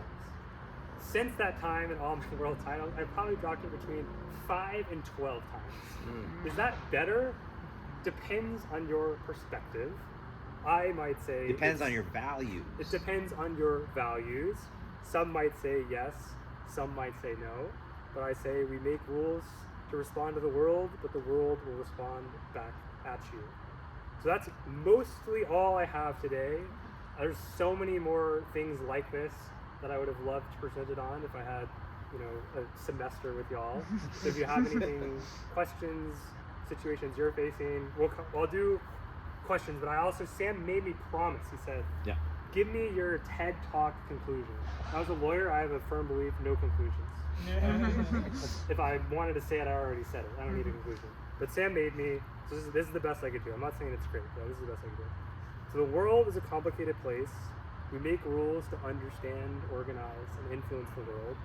But we must always remember, when making rules, interpreting rules, or simply living our lives, that our rules will never be perfect. They will never account for the infinite complexity of real life. So go easy on your rules and your rule makers, and remember that whether it's the 2-point shot, a drop, or negligence, sometimes we just have to know it when we see it so that life can go on. So that's all I got. Nice. Does anyone have questions or anything else they want to talk about? I've just got an anecdote. So I said earlier I was a high school teacher, and I was not very good at. Does anybody know what classroom management is? It is what we used to call discipline, and I was not very good at that part. And so I had kids, especially my like 9th, 10th grade classes, who were just like talking all the time and being disruptive. And so, I tried just handling it off the cuff, and eventually I was like, I'm getting swamped here. I said, another teacher told me, well, what you do is when someone talks, you write their name on the board. And if they talk again, you put a little hash mark. And if they talk again, you put a hash mark. And if they get 3 hash marks, then they've got some consequence. Bright line rule, right? Very simple. Yeah. But of course, there were kids, everyone talks in class. Like, give me a pencil, or, oh, cool. To the nerd kids, like, oh, photosynthesis, oh, cool. And so, I'm targeting the kids who are disruptive. And I'm like, Jeremy or whatever, Isabel. And then some other goody two-shoes, says something, and like, hey, yeah, and I'm like, okay. And then that person's offended. Like, what? It was an unworkable system. But some teachers could pull that system off because they had sort of they could play the standard and like whatever. But I was like too rules based, and I was just like, well, yeah, it's true. So anyway, trying to create a bright line rule in a situation that was very dynamic and like judgment specific was for me a disaster. Yeah, I mean, really, this is only the beginning. There are so many other issues like this that you have to deal with. Like transparency is an issue. There's this thing that I love to talk about, but it's way too complicated for today, like ex post and ex ante thinking, which relates a little bit to like rules affecting behavior. But it's so hard to come up with rules. I mean, that's why when you look at a rule book, your eyes want to explode. That's why lawyers are paid lots of money, because everyone's like, please just don't make me do that. And it's why when you look at, there's a lot of other reasons Congress isn't functioning, but when you look at why it's so hard for us to come up with the systems that ultimately organize our society, it's that there isn't a lot of right answers, and there's a lot of different levers you can pull that have all these pros and cons, and it's really difficult to find the right balance and get everyone to agree on what that balance should be. And when you change a rule, how it affects other rules, it's really a web of things, and people try to make it simpler than this. I mean, obvious or not, I mean, there's whole areas of law that just study the fairness process, the procedural process of stuff like this, and we had to deal with this a lot. We would implement a change to the rule system. We'd be at a major tournament, and on day one we're like, uh-oh, there's something here really broken, and someone's abusing it, and can we make a hot fix to this right now, or is that unfair? Did they plan their routine based on their understanding of this rule, and now we're depriving them of some kind of due process for that? So there are all kinds of things like that, and it still is a constant struggle. Any other questions? So I'm interested in the scoring. In your presentation, you reference a drop gives you execution, deduction. Is it only execution that involves deductions and artistry and these other categories, or additive? I love this question because I can tell you about one of the craziest things that happened, and I hope I can give it in a simple way. So the people who designed in the 70s, like a lot of people who design rules, weren't necessarily math aficionados. So the system they came up with had a facial reasonability, which is they said, we'll have 3 categories at that time. Variety was part of one, but they had execution, difficulty, and artistry. And they said each category will be worth 10 points in theory. But execution starts at 10, and it goes down based on your deduction. Artistry, you have a bunch of subcategories, and at the end of each routine, you assign it a score between 0 and 10. You average those together to have one number between 0 and 10. And then in difficulty, it was a time block system.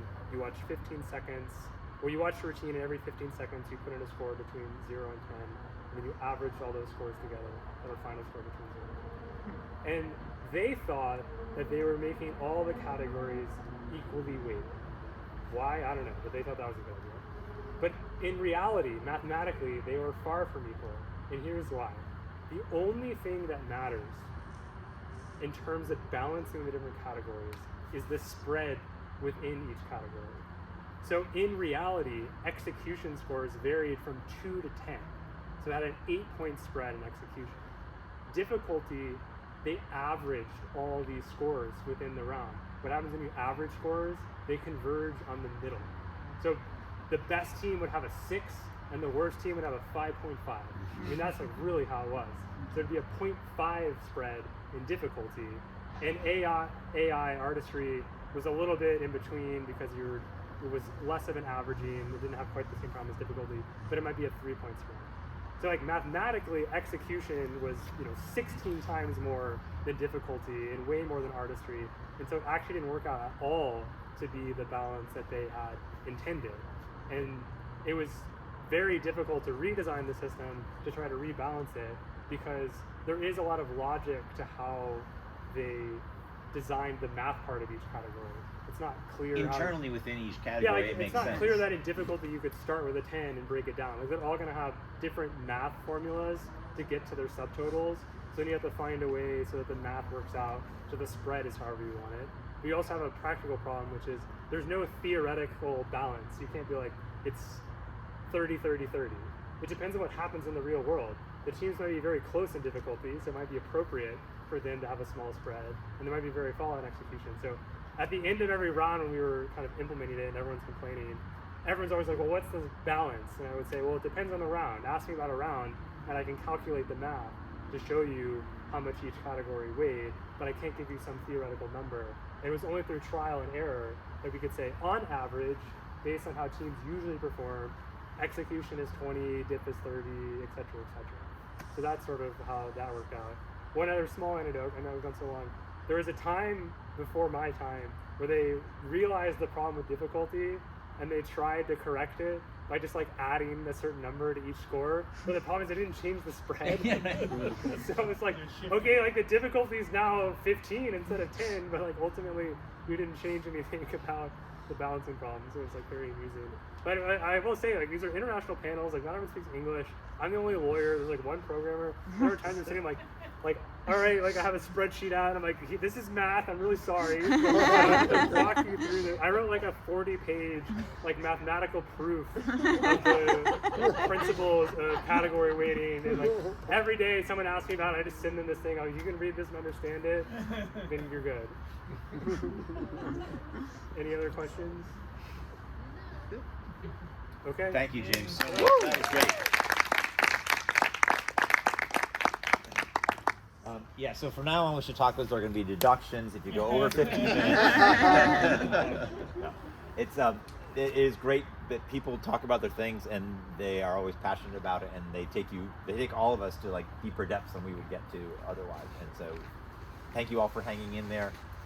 We will see you again in September, I hope, because typically we do this like January, May, June, and then like September. Anybody have any suggestions? You can send me suggestions. I will, this has all been recorded. I'll put it on YouTube. I'll send out the link if you have friends and relatives who are shut-ins or homebound who need content. And I just can we give one more round again of applause to our two presenters. Thank you so much. As you may have realized, it takes a lot of work to put a presentation together and then to stand up in front of your peers and friends and strangers you don't know and do this. So thank you very much. Thank you. Good job, everybody. Thanks everyone for coming. Thank you, Sam. Great job. Appreciate it. Good job. I don't know if you knew who you were sitting next to, James, but